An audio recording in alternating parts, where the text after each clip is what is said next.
Rain or Shine Elasto Painters against Barangay Ginebra San Miguel.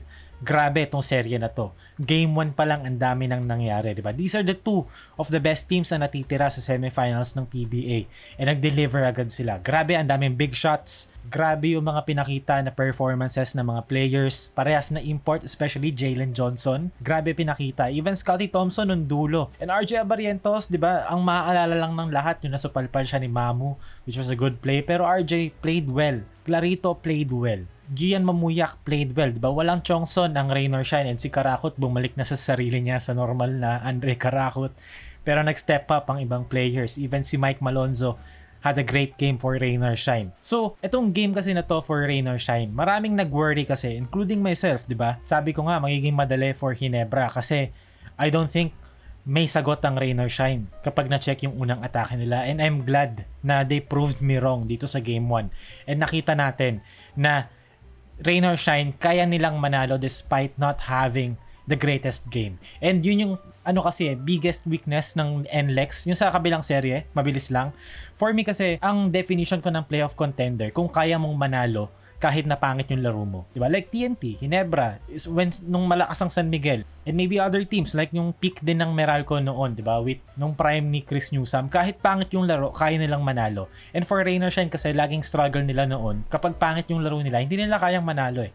Pero this game, hindi naman sa pangit yung laro, nasabayan sila ng Ginebra, pero meron pa silang sagot ulit na yun yung nagdiin sa panalo na to for them. So panalo ang Rain or Shine 115 to 111. Nagkaroon sila ng big run ng fourth quarter para sagutin yung comeback rally. Or hindi naman comeback rally, pero yung push ng Ginebra. Kasi bago magsimula yung fourth quarter, mukhang Ginebra na may hawak ng laro eh. Pero Rain or Shine answered. At paano nila nagawa yon? So ako nagbibigay ng credit kay Mamu kasi yung performance si Mamu opened up Rain or Shine's attack nung fourth quarter, and literally siya yung nag-generate ng mga points ng Rain or Shine. Hindi naman siya yung nag-generate fully, pero you know what I mean. First of all, nung nawala si Lemeti, lumaylay laro ng Rain or Shine. Bakit? Kasi nawalan sila ng operator and creator ng downhill attacks nila sa half court. Si Lemeti kasi yon. Usually ang gumagawa nun si Nokum, si Mamu, and si Lemeti. Nawalan sila ng isa, so Mamu ngayon na nag-step up siya. Kind of, siya yung parang naging ganon for Rain or Shine. Kasi si Nokum, yes, very talented. Magaling si Nokum. Pero, he's kind of a CJ Perez type of player kasi in my head. Na parang sometimes, mahirap mag-rely sa kanya fully. So, maganda na merong Mamuyak na isa pang option for them na kayang umatake downhill. Kasi si Karakot, yes, kaya niya some sort of a 3-level scoring guard. Pero, once a month lang kasi yung ganun niyang klaseng performances. Pero anyway, enough talking. So, dito makikita natin si Mamuyak is going to have a high ball screen galing kay Jalen Johnson. So, spread para sa Rain or Shine. Maluwag yung loob ng court. So, this pressure grabe kay Norbert Torres to contain both Jalen Johnson's either roll or pop and Gian Mamuyak's drive. Tapos si RJ has to go over. Kasi you have more ground to recover. So, dito, nag-go over nga si RJ. Ngayon, one-on-one, Mamu, Norbert Torres. So, now, Mamu, in and out dribble, attacks Torres downhill. Foul counted. Ang luwag ng court. And, half court to So, kumbaga, hindi nila kailangan fully mag-rely sa kanilang fast break game at makapag-defensive stop sila para tumakbo. Kasi this is essentially the same thing. Pero mabagal, half court. Diba? This is what's missing sa laro nila. The past couple of conferences na kapag semis sila or semis appearances nila. Dito again, high ball screen. So now, yung defense ng Ginebra now, si Troy na yung nilabas na si Torres. Si Troy na para mas mobile and mas kayang mag-contain. Parehas na drive and parehas na pop. So now, 2 on the ball kay Gian Mamuyak. So si Troy, sinalo yung drive ni Mamu. So Ralph Koo came over para mag-rotate dito kay Jalen Johnson para pag nag-pop si Johnson, may tao na agad siya. And si Troy, lilipat siya ngayon, magti-triple switch siya papunta kay Jonard Clarito sa weak side wing. Pero ang nangyari, late yung rotation ng Ginebra so libre si Clarito sa 3 points generated by Gian Mamuyak. And again dito, Mamuyak, high ball screen, umatake, pop kay Jalen Johnson, si Troy again, 'di ba? Kailangan niyang saluhin, 2 on the ball kay Mamu. Wide open tuloy yung pop ni Jalen Johnson. Again, generated by Mamu's drive or half drive. Or even yung gravity na lang, 'di ba? Nagay dito naman, 'di ba? Defensive stop for Rain or Shine, takbuhan.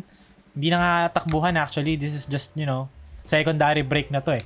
Pero again, same idea. Ngayon si Clarito naman nag-hop step sa loob, 3 Ginebra players ang kumuyog. So sa trail, may Jalen Johnson wide open. And again, lethargic long close out mula sa Ginebra, wide open Jalen Johnson 3-pointer. What a really great game. And yun yung gusto ko kay Jalen Johnson kasi kung kailangan niya maging role player, kaya niya. Pero kaya niya rin mag-switch na maaasahan mo siya, 'di ba? Na type of player. Dito again, half court na to, mabagal na yung laro. Naglalakad na nga lang yung rain or shine.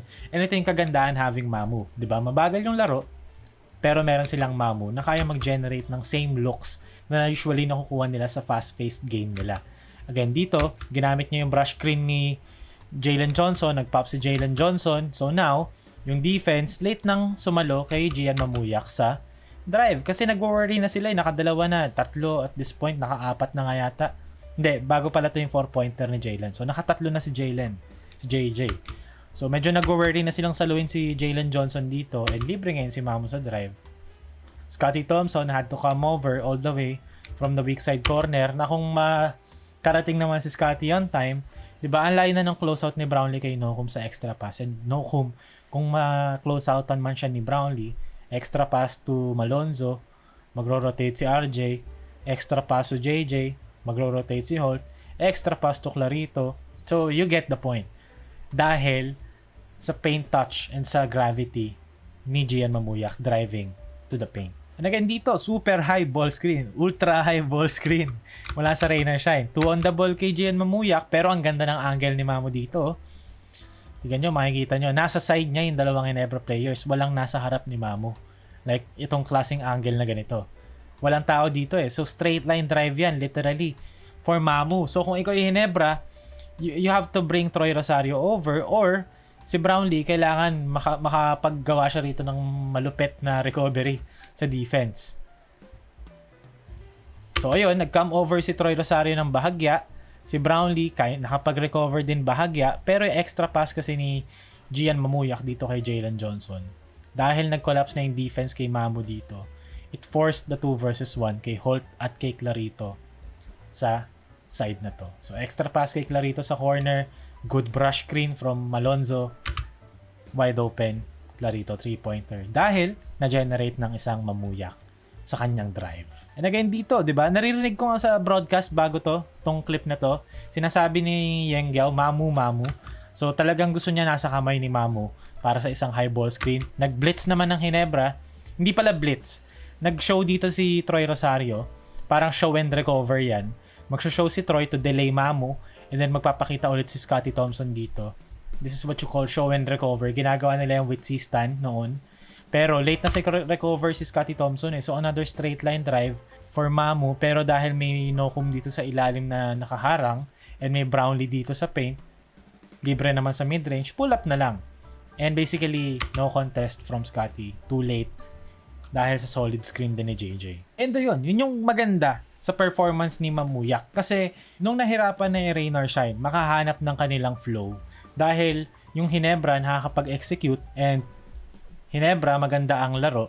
Meron pang next level yung Rain or Shine kasi meron silang Gian Mamuyak na nakapagbigay sa kanila ng looks and nakapag-generate sa kanila ng offense sa half court.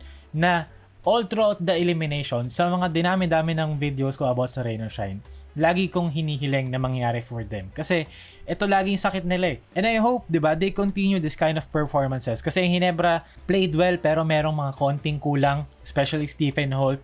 Mag-usap tayo mamaya sa Barangay Breakdown, Stephen Holt. Pero anyway, diba, kung ganito lagi yung games hanggang game 7, ang gandang serye nito and masaya tayong lahat, fans. Manalo matalo team natin. Kahit sino-sino suportahan mo.